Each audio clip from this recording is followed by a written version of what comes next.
Okay, അപ്പോൾ +2 മാത്സിലെ ഏറ്റവും lengthy ആയിട്ടുള്ള ചാപ്റ്റർ ഇൻ്റഗ്രൽസ്. കാൽക്കുലസിനെ തന്നെ ഏറ്റവും ഹൃദയഭാഗം എന്നറിയപ്പെടുന്ന ഇൻ്റഗ്രൽസ്. ആ ഇൻ്റഗ്രൽസിലെ NCERT എക്സാമ്പിൾസ് വരാൻ ഏറ്റവും ചാൻസിൽ NCERT എക്സാമ്പിൾസാണ് ഞാൻ ഫസ്റ്റ് ഡിസ്കസ് ചെയ്യുന്നത്. എന്നിട്ട് എത്ര ഓൾമോസ്റ്റ് 150 ക്വസ്റ്റ്യൻസ് ഉണ്ട്. ഭയങ്കര ലെങ്തി ആയിട്ടുള്ള പാഠമാണ്. കുറേ വെറൈറ്റീസ് ഓഫ് ടോപ്പിക്സ് ഉണ്ട് ഇതിൽ. പിന്നെന്താ കുറേ അതിന് കണക്കായിട്ടുള്ള ക്വസ്റ്റ്യൻസും ഉണ്ട്. അപ്പോൾ നമുക്ക് ഇത്രത്തോളം സമയമുണ്ട് എന്നറിയില്ല. പക്ഷേങ്കിൽ പരമാവധി ഏറ്റവും ഡിഫിക്കൽട്ടായിട്ടില്ല നിങ്ങളെ കുഴപ്പിക്കുന്ന ചോദ്യങ്ങൾ തന്നെയായിരിക്കും ഞാൻ ഡിസ്കസ് ചെയ്യുന്നുണ്ടാവുക. കാരണം നമ്മൾ ഏത് ഈസി പാടായിക്കോട്ടെ ടഫ് പാടായിക്കോട്ടെ അതിലില്ല ഏറ്റവും ടഫസ്റ്റ് ക്വസ്റ്റ്യൻസ് ആയിരിക്കും ഞാൻ ചെയ്യിപ്പിക്കുന്നുണ്ടാവുക. കാരണം നമ്മൾ എക്സാമിന് വെറുതെ സൂയിപ്പാക്കലല്ല പരിപാടി. നമ്മൾ പരമാവധി ടഫ് ക്വസ്റ്റ്യൻസ് ചെയ്തിട്ട് എന്ത് ചെയ്യുക, നമ്മളെ കോൺഫിഡൻസ് ബിൽഡ് ചെയ്തിൽ എടുക്കുക എന്നതിലാണ്. അപ്പോൾ ഞാൻ ഇതിലിങ്ങനെ വായിച്ച് വരുവാണ്. വായിച്ച് വന്ന് അപ്പോൾ എനിക്ക് അവിടെ ഒരു ക്വസ്റ്റ്യൻ കണ്ട് ഇവിടെ ഒന്നും എക്സാമ്പിൾസ് ഇല്ല അല്ലേ. ഓക്കെ, അപ്പോൾ നമ്മളെ സബ്സ്റ്റിറ്റ്യൂഷൻ മെത്തേഡിലോട്ട് പോയി പേജ് നമ്പർ 236 എക്സാമ്പിൾ 5 ഇത് ചെയ്യുക. ഇത് എക്സാമിന് എന്തായാലും വരും. ഇത് ഒറ്റ ക്വസ്റ്റ്യൻ എന്നല്ല 4 ക്വസ്റ്റ്യൻസ് ഉണ്ട്. അപ്പോൾ അതിനാണ് നിങ്ങൾ ചെയ്തോളാം. അടുത്തത് നമ്മളെ 238 example 6 find the following integrals. ഇതും എക്സാമിന് ഒരു 3 ക്വസ്റ്റ്യൻസ് ചെയ്യുക. ഞാനീ പറയുന്നത് അതാണ് നിങ്ങൾ മെയിനായിട്ട് ചെയ്യേണ്ടത്. ബാക്കി എക്സാമ്പിൾസ് ചെയ്യേണ്ടെന്നല്ല പറയുന്നത്. പക്ഷേ ഇതെന്തായാലും നിർബന്ധമായിട്ടും ചെയ്തിരിക്കണം. മറ്റേത് ചെയ്യാൻ സമയമില്ലെങ്കിലും ഞാൻ ഈ ഹൈലൈറ്റ് ചെയ്യുന്ന പോലത്തെ ക്വസ്റ്റ്യൻസ് എങ്കിലും നിങ്ങൾ മിനിമം ഈ പാടത്തുനിന്ന് ചെയ്യണം. കാരണം എൻ്റെ ഒരു ഇൻറ്റ്യൂഷൻ പറയുന്നുണ്ട് ഇതെല്ലാം എക്സാമിന് വരാൻ സാധ്യത ഉണ്ട് എന്നുള്ളത്. ഓക്കെ, അപ്പോൾ അടുത്ത് നമുക്ക് നോക്കാം. അടുപ്പ് ഇതാ പേജ് നമ്പർ 247. ഞാൻ ഈ പറയുന്ന പേജസിലും പേജ് നമ്പറും എക്സാമ്പിൾ നമ്പറെല്ലാം നിങ്ങൾ കറക്റ്റ് നോട്ട് ചെയ്ത് വെക്കുക. എക്സാമ്പിൾ 9 ഈ 3 ക്വസ്റ്റ്യൻസ്. അടുത്തത് 247, അടുത്തത് 249 എക്സാമ്പിൾ 10 2 ക്വസ്റ്റ്യൻസ് ഉണ്ട് ചെയ്യുക. അടുത്തത് 255 പേജ് നമ്പർ 255 എക്സാമ്പിൾ 13. ഇത് അത്യാവശ്യം എന്തോ വലിയൊരു ക്വസ്റ്റ്യൻ പോലെ ഉണ്ട്. അടുത്തത് എനിക്ക് കുറച്ചും കൂടി ടഫായിട്ട് തോന്നിയൊരു ക്വസ്റ്റ്യൻ 256 എക്സാമ്പിൾ 15. അതേപോലെ നമ്മളെ 257 എക്സാമ്പിൾ 16 അതെല്ലാം ചെയ്യുക. ഇതെല്ലാം എക്സാമിന് വരൂ. എനിക്ക് തോന്നുന്നത് ഇൻഡെഫിനിറ്റ് അതോടുകൂടി കഴിഞ്ഞ്. ഇനി നമ്മളെന്താണ് ഡെഫിനിറ്റ് ഇൻ്റഗ്രൽസിലെ ഈ പറയുന്ന 277 എക്സാമ്പിൾ 30 ചെയ്യുക. പിന്നെ അതേ പേജിൽ തന്നെ എക്സാമ്പിൾ 31 ചെയ്യുക. അടുത്തത് 278 എക്സാമ്പിൾ 33 ചെയ്യുക. എനിക്കൊന്ന് അത്യാവശ്യം കുറച്ച് ട്രിഗ്നോമെട്രി എല്ലാം വരുന്നുണ്ട്. അടുത്തത് 279 എക്സാമ്പിൾ 34 ചെയ്യുക. ക്വസ്റ്റ്യൻസ് കഴിയുന്നില്ലല്ലോ, ഇതൊന്നും തീരാത്ത കഴിഞ്ഞാൽ ഓക്കെ മിസ്സെലേനിയസ് എക്സാം. അപ്പോൾ ഇത്ര ക്വസ്റ്റ്യൻസ് നിങ്ങൾ എന്ത് ചെയ്യുക, ഇത്ര എക്സാമ്പിൾ ക്വസ്റ്റ്യൻസ് നിങ്ങൾ പ്രാക്ടീസ് ചെയ്യാന്നില്ല. ഇത് മിനിമം കണക്കാണ്. മിനിമമായിട്ട് നിങ്ങൾക്ക് ഇപ്പോൾ പാഠം മൊത്തം തീർക്കാൻ എന്ന് പറയുന്ന സമയം കിട്ടുന്നില്ലെങ്കിൽ നിങ്ങൾ ഞാൻ പറയുന്ന പോലെ ആ മെത്തേഡ് ഫോളോ ചെയ്യുക. ഇല്ലെങ്കിൽ ഞാനീ പറഞ്ഞ ക്വസ്റ്റ്യൻസ് എങ്കിലും നിങ്ങൾ ചെയ്തു തരാം. ഞാൻ അതിൻ്റെ എല്ലാ ക്വസ്റ്റ്യൻസിനും ഒന്ന് നമ്മൾ ഫിൽട്ടർ ചെയ്തെടുത്തിട്ട് ഏറ്റവും ഇമ്പോർട്ടൻ്റ് ആയിട്ടുള്ള ക്വസ്റ്റ്യൻസ് അങ്ങനത്തെ ക്വസ്റ്റ്യൻസാണ് ഞാൻ നിങ്ങൾക്ക് വേണ്ടി പറഞ്ഞിരുന്നത്. അപ്പോൾ ഇതിൻ്റെ പിന്നിലുള്ള എൻ്റെതായ ഒരു എഫേർട്ട് വരുന്നുണ്ട്. അപ്പോൾ എന്ത് ചെയ്യുക, നിങ്ങൾ സമയം നിങ്ങൾക്ക് കുറവാണെങ്കിൽ നിങ്ങൾക്ക് ഇപ്പോൾ നല്ല സമയം കിട്ടുന്നുണ്ടെങ്കിൽ എന്ത് ചെയ്യുക, എല്ലാം ചെയ്യുക. ഞാനൊന്നും പറയുന്നൊന്നുമില്ല, എല്ലാം ചെയ്തോളൂ. പക്ഷേ നിങ്ങൾക്ക് സമയം കിട്ടുന്നില്ല എന്ന് പറയാം, അങ്ങനത്തെ പ്രശ്നങ്ങളെ വരുന്നുണ്ടെങ്കിൽ നിർബന്ധമായിട്ടും അറ്റ്ലീസ്റ്റ് ഈ പാടത്തുനിന്ന് സ്കിപ്പ് അടിക്കുന്നതിന് മുമ്പ് ഈ ക്വസ്റ്റ്യൻസ് എങ്കിലും ചെയ്തിട്ട് നിങ്ങൾ ബാക്കി എന്താ വെച്ചാൽ ചെയ്തോ. പക്ഷേ ഈ ക്വസ്റ്റ്യൻസ് ചെയ്യണം. അപ്പോൾ എനിക്ക് 3 മിനിറ്റോളം എടുത്തിട്ടുണ്ട് ഇതിൻ്റെ എക്സാമ്പിൾസ് മാത്രം പറയാൻ. അപ്പോൾ നിങ്ങൾക്ക് മനസ്സിലായി എത്രത്തോളം വലിയ ചാപ്റ്ററാണെന്നില്ല. ഇത് എവിടുന്ന തുടങ്ങുന്നോളൂ. ഈ പേജ് നമ്പർ ഈ പറഞ്ഞ എടുപ്പോയി പേജ് നമ്പർ 225 തുടങ്ങിയിട്ട് എടുത്തം വരെ അവസാനിക്കുന്ന ഇത് പേജ് നമ്പർ 291. അപ്പോൾ 225 to 291 എന്ന് പറയുമ്പോൾ 70 ഓൾമോസ്റ്റ് 70 പേജസ് ഉണ്ട് ഈ ചാപ്റ്റർ. അപ്പോൾ എത്ര വലിയൊരു പാടാണെന്നുള്ളത് നിങ്ങൾ ആലോചിച്ച് നോക്ക്.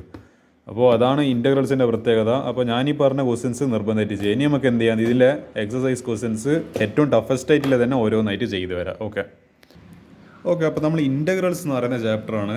ഞാനതിൽ ഏറ്റവും ഇമ്പോർട്ടൻ്റ് ആയിട്ടുള്ള NCERT എക്സാമ്പിൾസ് പറഞ്ഞു കഴിഞ്ഞ് നമുക്ക്. പക്ഷേ അതുമാത്രം പോരാ, ഇതിൽ എത്രയോ ഓൾമോസ്റ്റ് ഞാൻ പറഞ്ഞുതരാം 150 ക്വസ്റ്റ്യൻസ് ഉണ്ട്. ഈ മൊത്തം എക്സസൈസും കൂടി കൂട്ടുവാണെങ്കിൽ എനിക്കറിയില്ല നിങ്ങൾക്ക് ഇത്ര കുറഞ്ഞ ടൈം കൊണ്ട് 150 ക്വസ്റ്റ്യൻസ് ചെയ്യാൻ പറ്റുമെന്നില്ലത്. പക്ഷേ ഞാൻ പറയില്ല, ഇൻ്റഗ്രൽസിൻ്റെ ഞാൻ നമ്മളെ സ്ട്രാറ്റജി വീഡിയോ പറഞ്ഞ പോലെ നിങ്ങൾക്ക് പരമാവധി പറ്റുന്നത്ര മാക്സിമം ചെയ്യണമെന്നേ ഞാൻ പറയുന്നല്ലോ. ഈ 150 ചെയ്യാൻ പറ്റിയിട്ടില്ലെങ്കിൽ നിങ്ങൾക്ക് ഒരു 60 ചോദ്യം ചെയ്യാൻ പറ്റുന്ന അത് മതി. അല്ലെങ്കിൽ ഒരു 55 പറ്റുന്നില്ലെങ്കിൽ ദാറ്റ്സ് മോർ ദൻ എനഫ്. 40 ആണ് 40. പക്ഷേ എന്ത് ചെയ്യണം എന്താ പറയുക, കുറേ ക്വസ്റ്റ്യൻസ് ഉണ്ട് എന്ന് വിചാരിച്ചിട്ട് ഈ പാടങ്ങൾ സ്കിപ്പ് അടിക്കാൻ പാടില്ല. നിങ്ങളെ കൊണ്ട് മാക്സിമം ഒരു 60 ചോദ്യം ചെയ്യാൻ പറ്റുന്നില്ലെങ്കിൽ 150 അത് മതി. ബാക്കി നിങ്ങൾ ചെയ്തിട്ടില്ലെങ്കിലും കുഴപ്പമില്ല. പക്ഷേ നമ്മൾ എന്ത് ചെയ്യണം, നമ്മളെ എഫേർട്ട് അവിടെ ഇട്ടേ പറ്റും. അതിൽ യാതൊരു വിധത്തിൽ സംശയം എനിക്കില്ല. 60 ചെയ്യാൻ പറ്റുന്ന ഞാൻ പറയാം അതന്നെ വലിയ ധാരാളമാണ് ഈ പാഠത്തിൽ.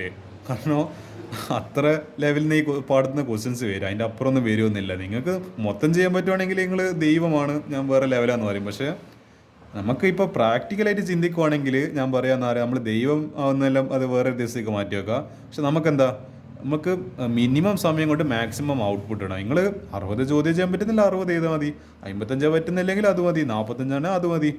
പക്ഷെ എന്ത് ചെയ്യണം, ഈ പാഠം കംപ്ലീറ്റ് സ്കിപ്പ് അടിക്കാൻ പാടില്ല, അതതിൻ്റെ പ്രത്യേകത. അപ്പോൾ ഞാൻ ഏതായാലും എൻ്റെ ക്വസ്റ്റ്യൻസ് ഡിസ്കസ് ചെയ്യാം. ഞാൻ ഇല്ലയിൽ വെച്ച് തന്നെ ഏറ്റവും വലിയ കിളിവാർപ്പിക്കുന്ന കുറേ ഇൻ്റഗ്രൽസിൽ നിങ്ങൾ ഇന്നേ വരെ കാണാത്ത കുറേ ലെവൽ കൂടി ചോദ്യങ്ങളുണ്ട്. അതെല്ലായിരിക്കും ഞാൻ കൂടുതൽ ഡിസ്കസ് ചെയ്യുന്നത്. കാരണം എനിക്ക് കൂടുതലും ഈ ഡിഫിക്കൽട്ട് ക്വസ്റ്റ്യൻസ് ഡിസ്കസ് ചെയ്യാൻ കൂടുതൽ താല്പര്യം. Easy questions LKG level questions ചെയ്തിട്ട് നിങ്ങൾ വെറുതെ സ്വീപ്പാക്കേണ്ട ആവശ്യം എനിക്കില്ല. എന്ത് ചെയ്യുക, നമ്മൾ ടഫ്, നമ്മൾ ആ ഒരു we are made of steel. നമ്മൾ ഈ പറഞ്ഞ ഇത് ഗോൾഡൊക്കെ എങ്ങനെയാണ് ഉണ്ടാകുന്നത്, അത് അത്രയും പ്രഷറിലൂടെയെല്ലാം കടന്നു പോയിട്ട് ഉരുകി എടുക്കുന്നതാണ് നമ്മൾ ഈ പറയുന്ന ഗോൾഡ് എന്ന് പറയുന്നത്. നമ്മളല്ലാണ്ട് വെറുതെ പറയേണ്ടത് സ്വീപ്പാക്കുന്ന പരിപാടി ചെയ്ത് കഴിഞ്ഞാൽ ഗോൾഡ് ഉണ്ടാവുന്നില്ല. അപ്പോൾ നമുക്ക് അതുപോലെ ചെയ്ത് നോക്കാം. നമുക്ക് അതേ പ്രോസസ്സിലൂടെ കടന്നു കൊണ്ടുണ്ട്. Then only we will become tough. അപ്പോൾ ഇപ്പോൾ ഞാൻ ഇതിൽ കുറേ ഫോർമുലാസ് എല്ലാം ഉണ്ട്. പിന്നെ ഇതിൽ എക്സസൈസ് 7.1 വളരെ ഈസി ആയിട്ടുള്ള sin 2x cos 3x e⁻²x ഇതെല്ലാം നിങ്ങൾക്ക് സ്വന്തം ചെയ്യാൻ പറ്റുന്നത്. ഇതൊക്കെ ഞാൻ LKG ലെവൽ പ്രോബ്ലംസ് ആകെ എന്ന് പറയേണ്ടത് ഇതൊരു സ്റ്റാൻഡേർഡ് റിസൾട്ടായിട്ട് പോലും ഓർമ്മിക്കാൻ പറ്റുന്ന ഒരു ഇതൊക്കെ LKG ലെവൽ പ്രോബ്ലംസ്. ഇതൊന്നും ഞാൻ ഡിസ്കസ് ചെയ്യാൻ പോകുന്നില്ല. ഇതെല്ലാം നിങ്ങൾ സ്വന്തം ചെയ്തോളാം. ഈ പേജെല്ലാം ഇതെല്ലാം നിങ്ങൾക്ക് സ്വന്തമായിട്ട് ചെയ്യാം. ഞാൻ വെറുതെ പറയുന്നില്ല. ഓരോ ക്വസ്റ്റിനെ നോക്കിയിട്ട് എൻ്റെ സൊല്യൂഷൻ നോക്കിയിട്ട് നിങ്ങൾക്ക് ചെയ്യാൻ പറ്റുന്ന ക്വസ്റ്റ്യൻസ് മാത്രമേ ഇതിലില്ല. അതിൽ എൻ്റെ ഒരു ഗൈഡൻസ് അവിടെ ആവശ്യം വരുന്നില്ല. നിങ്ങൾക്ക് ഇതെല്ലാം സ്വന്തമായിട്ട് ചെയ്യാൻ പറ്റും. പക്ഷേ ഇത് പറയേണ്ടത് എനിക്ക് നിങ്ങളെ കുറച്ചും കൂടി ഹെൽപ്പ് ചെയ്യണമെന്ന് തോന്നിയൊരു ക്വസ്റ്റ്യൻ. നമുക്കിത് ചെയ്ത് നോക്കാം.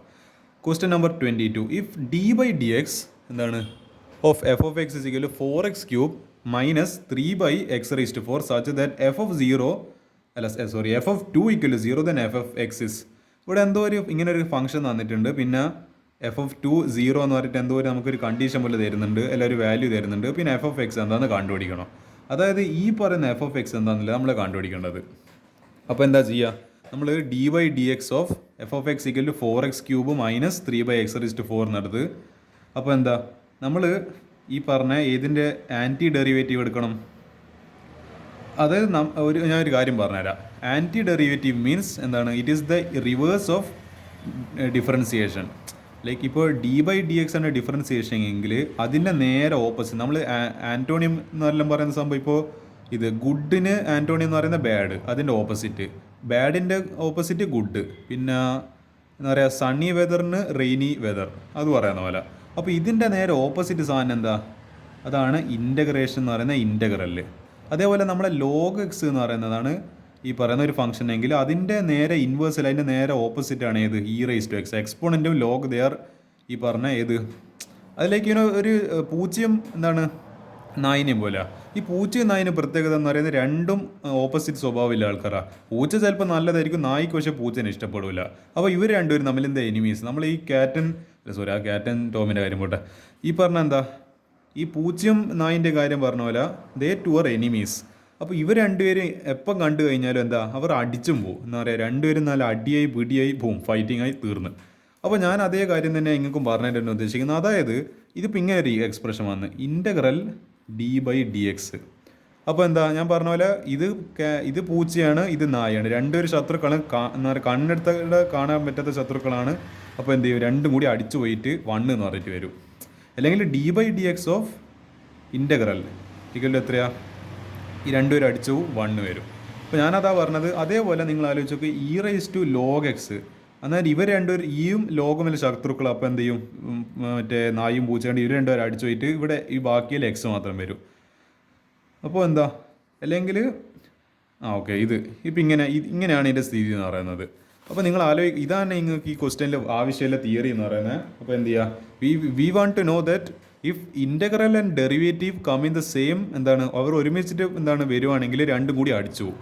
അപ്പോൾ ഞാൻ ആൻറ്റി ഡെറിവേറ്റീവ് മീൻസ് ഇൻ്റഗ്രൽ. അപ്പോൾ ഞാൻ ചെയ്തു ഇൻ്റഗ്രൽ എടുത്ത്. അപ്പോൾ ഇൻ്റഗ്രൽ എടുക്കുന്ന സമയത്ത് ഇവിടെ ഈ പറഞ്ഞ ഇവിടെ ഒരു സ്റ്റെപ്പ് അവർ കുറച്ചിട്ടുണ്ട്. അതായത് d/dx of f of x equal to ഇവിടെ ഒരു ഇൻ്റഗ്രൽ, ഞാൻ ഇൻ്റഗ്രൽ സൈൻ ചെയ്തോണ്ട് ഇൻ്റഗ്രൽ ഈ പറഞ്ഞ ക്വാണ്ടിറ്റി ഞാൻ ഇവിടെ എഴുതി. അപ്പോൾ ഞാൻ ഇവിടെ ഒരു ഇൻ്റഗ്രൽ എടുക്കുന്നുണ്ട്. ഞാൻ റൈറ്റിൽ ചെയ്യുന്നത് അത് തന്നെ ഞാൻ ലെഫ്റ്റ് ചെയ്യണം. അപ്പോൾ ഇവിടെ ഞാൻ ഇൻ്റഗ്രൽ എടുത്തു. അപ്പോൾ ഞാൻ പറഞ്ഞ പോലെ ഇൻ്റഗ്രലും ഡെറിവേറ്റീവ് നമ്മൾ ശത്രുക്കളാണ്. അപ്പോൾ ഈ മറ്റേ നമ്മളെ പൂച്ചയും നായും തമ്മിൽ അടിയായ പോലെ ബും ബും കട്ടായി. രണ്ടുപേരും അന്നേരം അടിച്ചു പോയി, ഒന്നും നോക്കണ്ട, രണ്ടുപേരും അടിച്ചു പോയി. അപ്പോൾ നമുക്ക് ultimately d by d x എന്ന് പറയുന്ന ഇയാൾ ഒരു ഇടങ്ങാറാണ്. ഇയാൾ കാരണമോ നമുക്ക് എഫ് ഓഫ് എക്സ് സെപ്പറേറ്റ് ആയിട്ട് കിട്ടണോ? ലൈക്ക് ഇതിപ്പോൾ എന്താണ്, ഇപ്പോൾ ഒരു 1 or 2 ആണെങ്കിൽ നമുക്ക് ഇപ്പോൾ 2 ആണെങ്കിൽ നമുക്ക് ബൈ 2 ചെയ്തിട്ട് ഇതങ്ങ് കട്ട് ചെയ്താൽ അപ്പോൾ നമുക്ക് എഫ് ഓഫ് എക്സ് കിട്ടും. പക്ഷേ ഇത് ഡെറിവേറ്റീവ് ആണ്, അല്ലാണ്ട് ഒരു നമ്പർ എന്നല്ല. അപ്പോൾ നമുക്ക് തോന്നിയ പോലെ എന്ന് പറയേണ്ടത് അപ്പോൾ divided by d by d x എന്ന് ഇത് രണ്ടും അങ്ങനെ കട്ട് ചെയ്യാൻ പറ്റുമെന്നില്ല. അപ്പോൾ അങ്ങനെ ഒരു പ്രശ്നം വരുന്നുണ്ട്. ഈ സാധനം നമുക്ക് എന്ത് ചെയ്യണം, ഈ സാധനം നമുക്ക് എങ്ങനെയെങ്കിലും പോയി കിട്ടണം, എന്നാലേ നമുക്ക് എഫ് ഓഫ് എക്സ് നമുക്ക് കണ്ടുപിടിക്കാൻ പറ്റും. അപ്പോൾ അത് കണ്ടുപിടിക്കേണ്ടിയിട്ടാണ് ഞാൻ എന്ത് ചെയ്തത്, ഇത് ഒഴിവായി പോകേണ്ടിയിട്ട് ഞാൻ ഇവിടെ ഇൻ്റഗ്രലിനെ ഇൻട്രൊഡ്യൂസ് ചെയ്തത്. അപ്പോൾ ഈ രണ്ടും കട്ടായി പോയി. അപ്പോൾ എന്തായി, ഇവിടെ ഒരു ഇൻ്റഗ്രൽ വെച്ചുകൊണ്ട് ഇവിടെ ഒരു ഇൻ്റഗ്രൽ വെക്കണം. അപ്പോൾ ഇതിൻ്റെ ഇൻ്റഗ്രൽ കണ്ടുപിടിച്ച് കഴിഞ്ഞാൽ നമുക്ക് എഫ് ഓഫ് എക്സ് കിട്ടും. F of X is equal to integral 4x³ minus 3/x⁴. ഈ ക്വസ്റ്റ്യൻ ആക്ച്വലി സിമ്പിൾ ആയിരുന്നു, പക്ഷേ ഇങ്ങനെ d by d x into f of x കണ്ടുകൊണ്ട് എങ്ങനെയെങ്കിലും ഈ ഡി ബൈ ഡി എക്സിനെ പോക്കണ്ടിക്കൽ നിങ്ങൾ ഡെഫിനേഷൻ പ്രകാരം എന്ത് ഉപയോഗിക്കണം, നിങ്ങൾക്ക് ഡെഫിനേഷൻ പ്രകാരം എന്തറിയണം, ഇൻ്റഗ്രൽ ആൻഡ് എന്താണ് ഡെറിവേറ്റീവ് ഗെറ്റ് ക്യാൻസൽഡ് ഔട്ട്. ആ പറയുന്ന കോൺസെപ്റ്റ് അറിയെങ്കിൽ ഈ ക്വസ്റ്റ്യൻ ചെയ്യാനാവും. അല്ലെങ്കിൽ ഈ ക്വസ്റ്റ്യന് എന്താ പറയുക വന്നു കഴിഞ്ഞാൽ എത്ര എളുപ്പമെന്ന് പറഞ്ഞിട്ട് കാര്യമില്ല, ഈ ക്വസ്റ്റ്യൻ ചെയ്യാനാവില്ല. അത് ബേസിക് ഐഡിയ എന്ന് പറയുക, ഇൻ്റഗ്രലും ഡെറിവേറ്റീവും ഓപ്പോസിറ്റ് ഫംഗ്ഷൻസ്, അത് ഒരുമിച്ച് വന്നു കഴിഞ്ഞാൽ രണ്ടും ക്യാൻസൽ ആയി പോകും. പക്ഷേ ഇതറിയില്ലെങ്കിൽ നിങ്ങൾക്ക് ക്വസ്റ്റ്യൻ ചെയ്യാനാവില്ല. As simple as that. F of X is equal to integral 4x³ minus 3/x⁴. അപ്പോൾ ഞാൻ ഈ 4 കോൺസ്റ്റൻ്റ് പുറത്തെടുത്ത് 4 ഇൻറ്റു ഇൻ്റഗ്രൽ x³ dx ഞാൻ ഇതിനെ സ്പ്ലിറ്റ് ചെയ്ത് ഇൻ്റഗ്രലിനെ ഇത് ഒരു സെപ്പറേറ്റ് ഇൻ്റഗ്രൽ ആയിട്ട് എടുത്ത് മൈനസ് ഇൻ്റഗ്രൽ 3/x⁴. അപ്പോൾ ഞാൻ ഈ 3നും പുറത്തേക്ക് എടുത്തു. അപ്പോൾ മൈനസ് 3 ഇൻറ്റു ഈ 1/x⁴ നമുക്ക് എങ്ങനെ എഴുതാം, x⁻⁻4 എന്ന് പറഞ്ഞിട്ട് എഴുതാം. അപ്പോൾ 3 ഇൻറ്റു ഇൻ്റഗ്രൽ x⁻⁻4 dx. അപ്പോൾ 4 ഇൻറ്റു നമുക്ക് x³ അതായത് ഞാൻ എന്താ പറയുക ഇൻ്റഗ്രലിൻ്റെ ചെറിയൊരു കോൺസെപ്റ്റ് പറഞ്ഞുതരാം. x⁻n എന്ന് പറയുന്നത് എന്താണ്, ഈ പറയുന്ന x⁻n+1 ഡിവൈഡഡ് ബൈ n+1. അപ്പോൾ പവർ ഒന്ന് കൂടും. ഞാനിപ്പോൾ ഇൻ്റഗ്രൽ x² എടുത്തതെങ്കിൽ നിങ്ങൾ ആലോചിച്ച് n സ്ഥാനത്ത് 2 ആകുമ്പോൾ x⁻² എന്താ 2+1 n+1 ഡിവൈഡഡ് ബൈ 2+1. അപ്പോൾ ഇതെന്തായി വരും, x³ ഡിവൈഡഡ് ബൈ 3 എന്ന് പറഞ്ഞിട്ട് വരും. അപ്പോൾ അങ്ങനെയാണല്ലോ നമ്മളെ ഡെറിവേറ്റീവ് നിങ്ങൾ ആലോചിച്ച് നോക്കുക, പവർ കുറഞ്ഞു വരിക ചെയ്യുന്നത് പവർ റൂള്. പക്ഷേ ഇൻ്റഗ്രലിൽ എന്താ സംഭവിക്കുന്നത്, നേരെ ഓപ്പോസിറ്റാണ് സംഭവിക്കുന്നത്. പവർ മറ്റേടക്ക് കുറഞ്ഞു വരുമ്പോൾ ഇൻ്റഗ്രലിൽ വരുന്ന സമയത്ത് എന്താ കൂടി വരിക ചെയ്യുന്നത്. 1 power decreases in derivative but 1 power അല്ലെ 1 ഫാക്ടർ ഒരു 1 എന്ന് പറയുന്നൊരു ടേം ഇൻക്രീസസ് ഇൻ ഏത് 1 എന്ന് പറയുന്നൊരു ടേം ഈസ് ആഡഡ് ഇൻ ഏതെന്ന് പറയുന്നത് നമ്മൾ ഇൻ്റഗ്രൽ ചെയ്യുന്ന സമയത്ത്. അപ്പോൾ 4 ഇൻറ്റു x⁻⁴/4. അപ്പോൾ എന്തായി, ഇവിടെ ഒരു 4ഉം 4ഉം ക്യാൻസലായി. മൈനസ് 3 ഇൻറ്റു ഇതെങ്ങനെയാണ് ചെയ്യുക, നമ്മളെ ഇൻ്റഗ്രൽ x⁻⁻4 എങ്ങനെയാണ് ചെയ്യുക, x⁻⁻4 +1 ഡിവൈഡ് ബൈ -4 +1. -4 +1 എത്രയാണ്, -4 +1 വലിയ സംഖ്യയിൽ നിന്ന് ചെറിയ സംഖ്യ കുറച്ചിട്ട് വലിയ സംഖ്യേനെ ചിഹ്നോട്ട് കൊടുക്കുമ്പോൾ x⁻3 ഡിവൈഡ് ബൈ -3. അപ്പോൾ എന്താ ഈ പറഞ്ഞ -3. അപ്പോൾ ഇവിടെ ഒരു നമ്മൾ മൈനസ് ഉണ്ട്, മൈനസ് ക്യാൻസലായി. പിന്നെ അപ്പോൾ ഇത് പ്ലസ് ആയി മാറി. പിന്നെ ഈ 3യും ക്യാൻസലായി. അപ്പോൾ മോൾ x⁻3. അപ്പോൾ നമ്മൾ പ്ലസ് സിയും കൂടി എന്തിനാ ഇട്ട് കൊടുക്കുന്ന, കാരണം ഇത് ഇൻഡെഫിനിറ്റ് ഇൻ്റഗ്രലാണ്. അപ്പോൾ കോൺസ്റ്റൻറ്റ് ഓഫ് ഇൻ്റഗ്രേഷൻ സി കൂടി മെൻഷൻ ചെയ്യണം. Equal to x⁻⁴ + 1/x³ plus ഈ പറഞ്ഞ സി. അപ്പോൾ ഇതിപ്പോൾ ഇങ്ങനെ കിട്ടി. പക്ഷേ നമുക്കൊരു പ്രശ്നമാണ്, നമുക്ക് ഈ സി അറിയില്ല. ഈ സി എങ്ങനെയെങ്കിലും കണ്ടുപിടിക്കണം, എന്നാലേ നമുക്ക് ഈ എഫ് ഓഫ് എക്സ് കണ്ടുപിടിക്കാൻ പറ്റും. സി കണ്ടുപിടിക്കാൻ കോൺസ്റ്റൻറ്റ് ഓഫ് ഇൻ്റഗ്രേഷൻ ആയിട്ടുള്ള സി കണ്ടുപിടിക്കാൻ ഇവിടെ എന്തെങ്കിലും ഇൻഫർമേഷൻ ഇവിടെ തന്നിട്ടുണ്ടോ? യെസ് തന്നിട്ടുണ്ട്. f(2) = 0 എന്ന് പറഞ്ഞിട്ട്. അപ്പോൾ നമുക്ക് അത് വെച്ചിട്ട് എന്ത് ചെയ്യുക, നമുക്ക് സി കണ്ടുപിടിക്കുക. അതായത് f(2) = 0 എന്ന് പറയുന്നത് ഈ ഫംഗ്ഷനിൽ x⁻⁴ + 1/x³ പ്ലസ് സിയിൽ എന്തിട്ട് കൊടുക്കുക, 2 ഇട്ട് കൊടുക്കുക. അപ്പോൾ നമുക്കറിയാം കിട്ടുന്ന ആൻസർ 0 ആയിരിക്കും. അപ്പോൾ ഈ f(2) = 0. അപ്പോൾ 0 = നമ്മളെ x⁻⁴. അപ്പോൾ 2⁻⁴ + 1/x³. അപ്പോൾ 1/2³ പ്ലസ് സി. അപ്പോൾ നമുക്കറിയാലോ 16 പ്ലസ്, അതായത് 2⁻⁴ എന്ന് പറയുമ്പോൾ 16, പിന്നെ 1/2³ എന്ന് പറയുന്നത് 1/8, കാരണം 2³ എന്ന് പറയുന്നത് 2 × 2 × 2 = 8 ആണ്, പ്ലസ് സി = 0. അപ്പോൾ നമുക്ക് സി എന്ത് പറഞ്ഞിട്ട് കിട്ടി, സി = ഒരു കാര്യം ചെയ്യാം, എനിക്ക് തോന്നുന്നത് നമുക്കൊരു കാര്യം ചെയ്യാം, ഇതിനെന്താണ് ഇവിടെ നിന്ന് തന്നെ ഇത് കൂട്ടിയിട്ട് നമുക്ക് അതിന് അപ്പുറത്തേക്ക് പറഞ്ഞേക്കാം. നമുക്ക് എന്ത് ചെയ്യുക, 16 + 1/8, 16 × 8 എത്ര വിളി, 48 or 128. ഓക്കെ, 128 + 1 ഡിവൈഡഡ് ബൈ എന്താണ് 8. അപ്പോൾ 129/8. അപ്പോൾ നിങ്ങൾ ആലോചിച്ച് നോക്കുക, 129/8 പ്ലസ് സി ആണ് 0 എന്ന് പറയുന്നത്. അപ്പോൾ സി എന്തായിരിക്കും, വളരെ എളുപ്പത്തിൽ അറിയാം, ഇതിനപ്പുറത്തേക്ക് പറഞ്ഞേക്കാം. അപ്പോൾ -129/8. പക്ഷേ ഇവിടെ നമ്മൾ ആൻസർ കഴിഞ്ഞാൽ നമ്മൾ സി കണ്ടുപിടിക്കാനല്ലല്ലോ ചോദ്യം, എഫ് ഓഫ് എക്സ് കണ്ടുപിടിക്കാനല്ല. അപ്പോൾ എന്ത് ചെയ്യുക, നമ്മൾ ഈ ഫംഗ്ഷനിൽ ഇവിടെ ഇപ്പോൾ ഈ ഫംഗ്ഷൻ ഉണ്ടല്ലോ x raise to 4 plus 1/, x cube plus C, ഈ സീൻ്റെ സ്ഥാനത്ത് നമ്മളിപ്പോൾ ഈ കണ്ടുപിടിച്ചിട്ടുണ്ടല്ലോ -129/8, അതും കൂടി ഇട്ട് കൊടുത്തു കഴിഞ്ഞാൽ ആൻസറായി.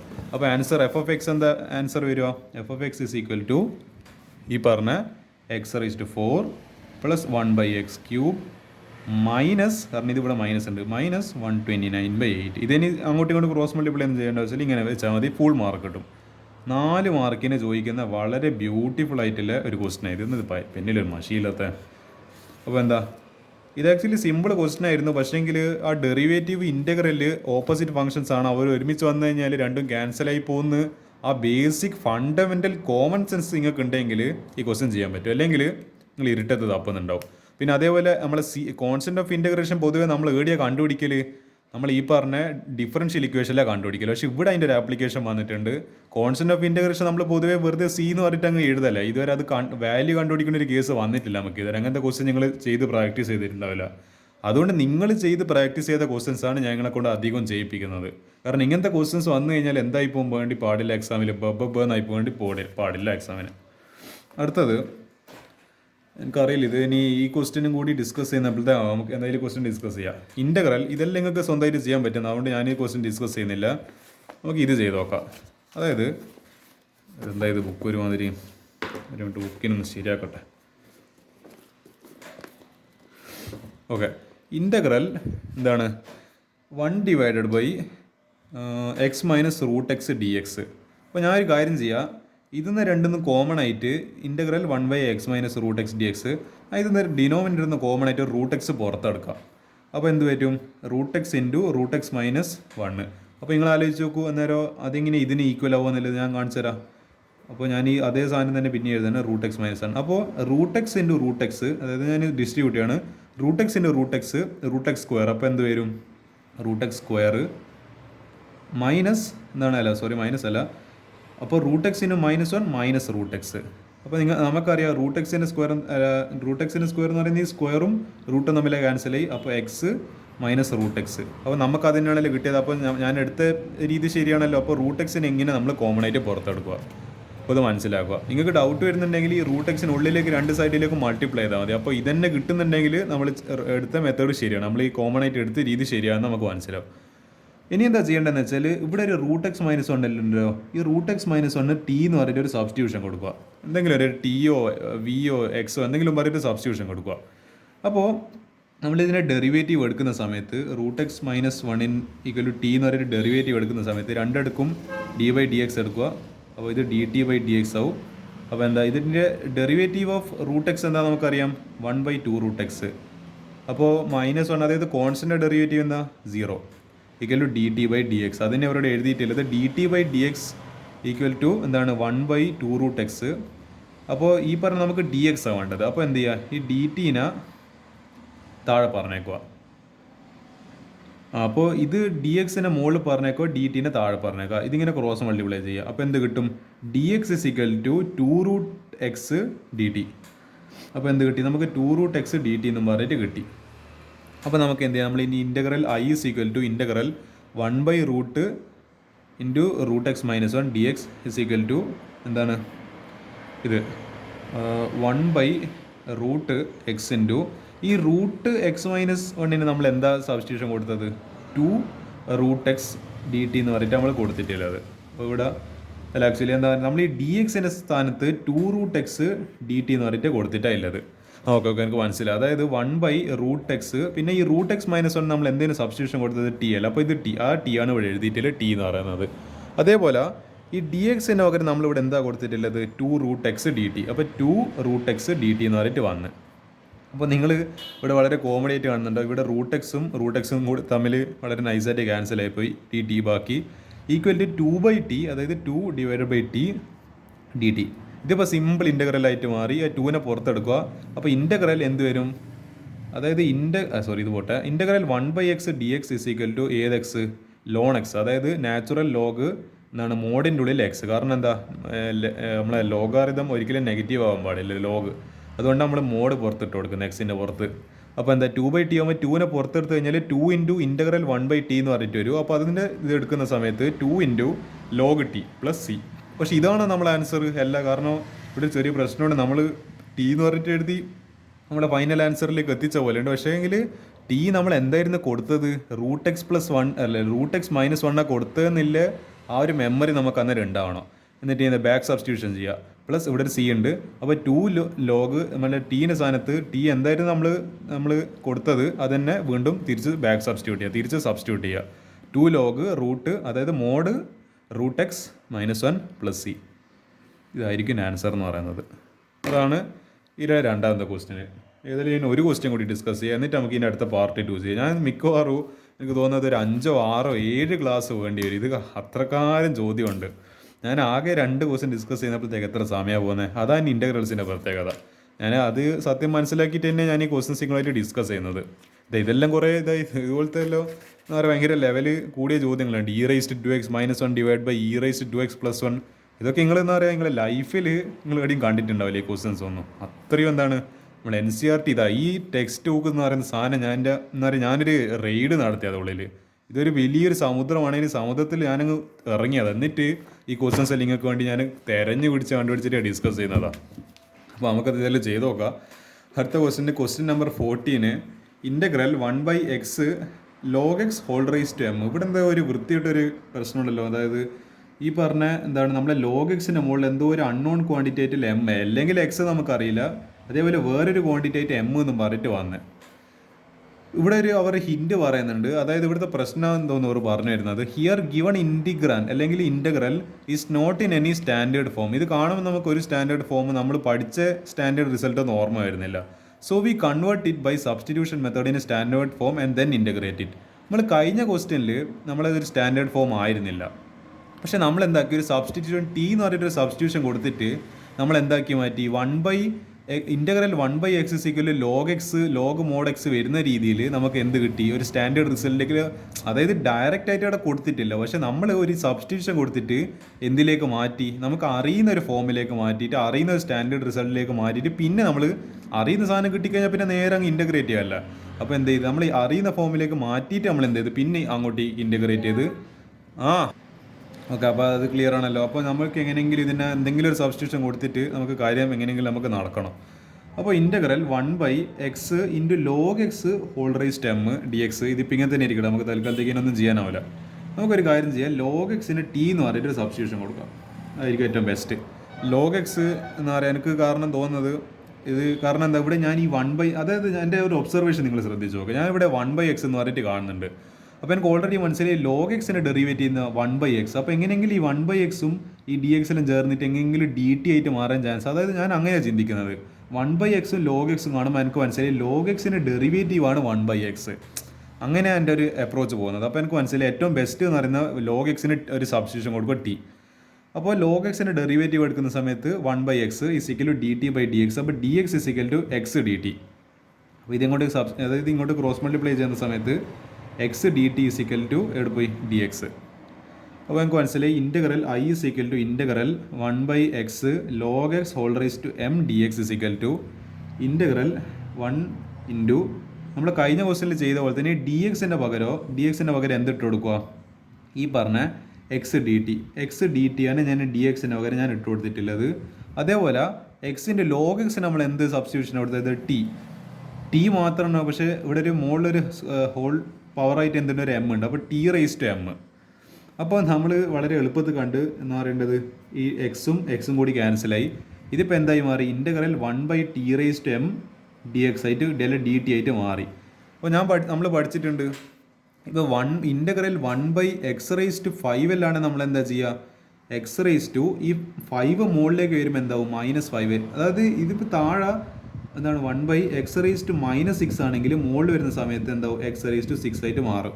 മുകളിൽ താഴെ ഡിനോമിനേറ്ററിൽ എന്താണോ പവർ ഉള്ളത് അത് മുകളിലേക്ക് വരുന്ന സമയത്ത് എന്താവും? അതിൻ്റെ നെഗറ്റീവ് ആവും. ഇപ്പോൾ 5 ആയിരുന്നെങ്കിൽ മുകളിലേക്ക് വരുന്ന സമയത്ത് -5 ആവും. -6 ആണ് താഴെ ഇല്ലതെങ്കിൽ മുകളിൽ വരുന്നപ്പോൾ എന്താവും? 6 + 6 ആയിട്ട് മാറും. അപ്പോൾ ഇവിടെ എന്താ സംഭവിക്കുക? 1/t⁻m. അപ്പോൾ ഇൻ്റഗ്രലിൽ പോയിട്ടില്ല, ഇൻ്റഗ്രൽ എടുത്തിട്ടുണ്ട്. t⁻, അപ്പോൾ എന്താണ് m മുകളിലേക്ക് പോസിറ്റീവ് m മുകളിലേക്ക് പോകുന്ന സമയത്ത് -m ആയിട്ട് മാറും dt. ബട്ട് ഇതിപ്പോൾ എളുപ്പം ചോദ്യമായിട്ട് മാറില്ല. ഇത് ജസ്റ്റ് എന്തെന്നാ നമ്മളെ പവർ റൂളാണ്. അപ്പോൾ T raise to M plus one, അതായത് N plus one divided by N plus one integral X raise to, ഞാൻ വീണ്ടും വീണ്ടും ആ ഫോർമുലാസ് നിങ്ങൾക്ക് വേണ്ടിയിട്ട് ഞാൻ ചെയ്യിപ്പിച്ചു തരുവാണ്. അതായത് x raise to n plus one divided by N plus one. ഇവിടെ എന്നിൻ്റെ എക്സിൻ്റെ സ്ഥാനത്ത് എന്തായാലും ഇത് ഇവിടെ ഒരു ടി ആയാലത്, പിന്നെ നമ്മളെ എന്നിൻ്റെ സ്ഥാനത്ത് ഇവിടെ ഒരു എം ആയാലത്, അത്രയും വ്യത്യാസമില്ല. അപ്പോൾ ഇവിടെ ഒരു ടി കൊടുക്കുക, ഇവിടെ ഒരു ടി കൊടുക്കുക, ഇവിടെ ഒരു എം കൊടുക്കുക. അപ്പോൾ എന്താ നമുക്ക് ആൻസർ അങ്ങനെ കിട്ടിക്കോളൂ. അപ്പോൾ എന്താണ് T raise to M plus one divided by T raise to M plus one അല്ല sorry T raise to minus M plus one divided by minus M plus one. അപ്പോൾ നമുക്കൊരു കാര്യം ചെയ്യാം, ഈ മൈനസ് എം പ്ലസ് വണ്ണിനെ നമുക്കൊന്ന് തിരിച്ചിട്ട് കൊടുക്കും. അപ്പോൾ എന്തായി 1 മൈനസ് എം ആയിട്ട് മാറി പ്ലസ് സി. അപ്പോൾ പക്ഷേ ഇത് ആൻസർ ആയോ? ആൻസർ കംപ്ലീറ്റ് ആയിട്ടില്ല. നമ്മൾ ഒരു സ്റ്റെപ്പും കൂടി ചെയ്യണം. എന്താ സ്റ്റെപ്പ് ചെയ്യേണ്ടത്? നമ്മൾ ടി എന്ന് പറഞ്ഞിട്ട് നമ്മൾ ആരോട് സബ്സ്റ്റിറ്റ്യൂട്ട് ചെയ്തായിരുന്നല്ലോ, ലോഗ് എക്സിനെ സബ്സ്റ്റിറ്റ്യൂട്ട് ചെയ്തത്. അപ്പോൾ ടീനെ പകരം നമ്മൾ ലോഗ് എക്സ് പിന്നെയും സബ്സ്റ്റിറ്റ്യൂട്ട് ചെയ്യണം. അപ്പോൾ ടീനെ പകരം log x whole raise to എന്താണ്, ഞാൻ ഈ -1 + m1 അല്ല -m + 1 ഞാൻ 1 മൈനസ് എം എന്ന് പറഞ്ഞിട്ട് എഴുതി. കാണാൻ കുറച്ചും കൂടി ഭംഗി ഇതാണല്ലോ, -m + 1 കുറച്ചും കൂടി ഭംഗി എന്ന് പറയുന്നത് തിരിച്ചിട്ടിട്ട് 1 മൈനസ് എം എന്ന് എഴുതിയതാണല്ലോ, ഡിവൈഡഡ് ബൈ 1 മൈനസ് എം. ഇതിലൊന്നും ഞാൻ മാറ്റം വരുത്തിയിട്ടില്ല, ഇത് ജസ്റ്റ് ഒന്ന് ഞാൻ റീഅറേഞ്ച് ചെയ്തത് മാത്രമേ ഉള്ളൂ, പ്ലസ് സി. അപ്പോൾ ഇതായിരിക്കും ഇതിൻ്റെ ആൻസർ എന്ന് പറയുന്നത്. ഇത് ആക്ച്വലി കാണുമ്പോൾ നമുക്ക് ഭയങ്കര ടഫായിട്ട് തോന്നിയേക്കാം, പക്ഷേ ഇത്ര എളുപ്പമാണ്. നമ്മളൊരു സബ്സ്റ്റിറ്റ്യൂഷന് ഇവിടെയാണ് നമ്മളെ ഹെൽപ്പ് ചെയ്യുന്നത്. നമുക്ക് ഡിഫിക്കൽട്ട് എന്ന് തോന്നുന്ന പ്രോബ്ലംസ് ജസ്റ്റ് ഒരു സിമ്പിൾ, ഞാനിപ്പോൾ ഒന്നും ചെയ്തിട്ടില്ല. ഇവിടെ ഞാൻ log x equal to t എന്ന് പറഞ്ഞിട്ട് ജസ്റ്റ് ഒരു സിമ്പിൾ സബ്സ്റ്റിറ്റ്യൂഷൻ ഞാൻ ഇവിടെ കൊടുത്തിട്ടുള്ളൂ. അപ്പോൾ എന്താ ഈ ടഫ് പ്രോബ്ലം വളരെ എന്തായി മാറി, LKG ലെവൽ പ്രോബ്ലമായിട്ട് മാറി. അവിടെ ലാസ്റ്റിലേക്ക് നിങ്ങൾ കാണുന്നില്ല, ഇവിടെ എന്താ പറയുക, വെറും പവർ റൂൾ. നമ്മൾ ഇൻ്റഗ്രേഷൻ തുടക്കത്തിൽ പഠിക്കുന്ന സമയത്ത്, ഈ പാഠം തുടങ്ങുന്ന സമയത്ത് നമ്മൾ ഫസ്റ്റ് പഠിക്കുന്ന ഒരു ഇക്വേഷൻ കൂടിയാണ് പവർ റൂൾ എന്ന് പറയുന്നത്. ആ പവർ റൂളിലേക്ക് എന്താണ് അത്രയും ലെവൽ താഴ്ത്തിക്കാളിനെ വളരെ ടഫാന്ന് പ്രത്യക്ഷത്തിൽ കാണുന്ന ചോദ്യത്തിന് വെറും LKG ലെവലാക്കി മാറ്റിക്കളഞ്ഞു. അതാണ് that is the power of substitution method. അത് തന്നെയാണ് ഈ ക്വസ്റ്റിൻ്റെ എല്ലാം പ്രത്യേകത എന്ന് പറയുന്നത്. നമ്മുടെ നമുക്ക് എന്ത് കണ്ടാൽ മതി, ചെറിയൊരു സബ്സ്റ്റിറ്റ്യൂഷൻ കണ്ടാൽ മതി, അന്നേരം തന്നെ നമ്മൾ ആൻസറിലേക്ക് എത്തിക്കോളും. അപ്പോൾ ഇതാണ് എനിക്ക് ഇൻ്റഗ്രൽസിൽ ഫസ്റ്റായിട്ട് പറയാനുള്ളത്. ഞാൻ എന്താ പറയുക, ഇനി എത്രയോ ചോദ്യമുണ്ട്, ഇതൊന്നും തീർന്നിട്ടൊന്നുമില്ല. അപ്പോൾ എന്താ തൽക്കാലത്തേക്ക് എന്താണ് 3 ക്വസ്റ്റ്യൻസ് ഞാൻ ഇൻ്റഗ്രൽസിൽ ഇപ്പം ഞാൻ ഡിസ്കസ് ചെയ്യാൻ ഉദ്ദേശിക്കുന്നത്. പാർട്ട് 1 ഇൻ്റഗ്രൽസ് ഈ ഇത്ര ക്വസ്റ്റ്യൻസ് മാത്രം ആയിക്കോട്ടെ. ഏതായാലും നിങ്ങൾ ഇത്ര ക്വസ്റ്റ്യൻസ് ക്ഷമയോട് കൂടിയിട്ട് എന്ത് ചെയ്യുക, പ്രാക്ടീസ് ചെയ്യുക. ഞാനിപ്പോൾ ഈ ഡിസ്കസ് ചെയ്ത എല്ലാ ക്വസ്റ്റ്യൻസും നല്ല ടഫിലെ ക്വസ്റ്റ്യൻസ് തന്നെയാണ്. അപ്പോൾ എന്ത് ചെയ്യുക, ഇതൊക്കെ നിങ്ങൾ പ്രാക്ടീസ് ചെയ്യുക പാർട്ട് 1ൻ്റെ ഭാഗമായിട്ട് ഇൻ്റഗ്രൽസ് എന്ന്. അപ്പോൾ ഞാൻ ഒന്നും കൂടി പറയുകയാണെങ്കിൽ, നിങ്ങൾക്ക് ഫുള്ള് 150 ചോദ്യം ചെയ്യാൻ പറ്റുന്നില്ലെങ്കിലും പ്രശ്നമില്ല. മാക്സിമം നിങ്ങൾക്ക് എത്ര ക്വസ്റ്റ്യൻസ് ഇൻ്റഗ്രൽസ് എന്ന് ചെയ്യാൻ പറ്റുന്നോ അത്ര ചെയ്താൽ മതി. അത്രേ ചെയ്യേണ്ട ആവശ്യമില്ല. അതിൻ്റെ അപ്പുറം നിങ്ങൾ ചെയ്യാൻ നിന്ന് കഴിഞ്ഞാൽ വെറുതെ നിങ്ങളെ സമയം പോകുന്നതിലാണ്ട് കാര്യം നടക്കില്ല. നിങ്ങളെ കൊണ്ട് എത്ര ചെയ്യാൻ പറ്റുന്നോ അത്ര ചെയ്താൽ മതി. എനിക്ക് അങ്ങനത്തെ ഒരു വാശിയില്ല. നിങ്ങൾ ഇൻ്റഗ്രൽസ് എല്ലാം ചെയ്ത് തീർക്കണം എനിക്കൊരു വാശിയില്ല. കാരണം നമ്മൾ പ്രാക്ടിക്കലായിട്ട് ചിന്തിക്കേണ്ടത്. പ്രാക്ടിക്കലായിട്ട് ചിന്തിക്കുന്ന സമയത്ത് നിങ്ങൾക്ക് പരമാവധി നിങ്ങൾ ചെയ്ത് എപ്പോൾ നിങ്ങൾക്ക് മടുക്കുന്നോ അന്നേരം എന്താ പറയുക, അടുത്ത ചാപ്റ്ററിലേക്ക് കടന്നാൽ മതി. എനിക്ക് ഭയങ്കര റെസ്ട്രിക്ഷൻസ് ഒന്നുമില്ല പരമാവധി. പക്ഷേ ഇൻ്റഗ്രൽസിൽ നമ്മളെ മാക്സിമം നമ്മൾ കൊടുത്തിരിക്കണം. ഇൻ്റഗ്രൽസിൽ അത് നമ്മൾ വെറുതെ എന്താ പറയുക, വലിയ ചാപ്റ്റർ ആണല്ലോ എന്ന് വിചാരിച്ചിട്ട് അപ്പാടങ്ങ് സ്കിപ്പ് അടിക്കലല്ല. പരമാവധി ചെയ്യുക, എന്നിട്ട് അടുത്ത ചാപ്റ്ററിലേക്ക് നിങ്ങൾ എന്താ വെച്ചാൽ നിങ്ങൾ വേറെ ഏത് പാഠത്തിലേക്ക് പോയിക്കോ എനിക്ക് പ്രശ്നമില്ല. പക്ഷേ മാക്സിമം നിങ്ങൾക്ക് ചെയ്യാൻ പറ്റുന്ന അത്ര ചോദ്യം ഈ പാഠത്തിൽ നിന്ന് ചെയ്തിരിക്കണം. അപ്പോൾ പാർട്ട് 1 ഇൻ്റഗ്രൽസ് എനിക്ക് ഇത്രയേ പറയാനല്ലോ. So all the best.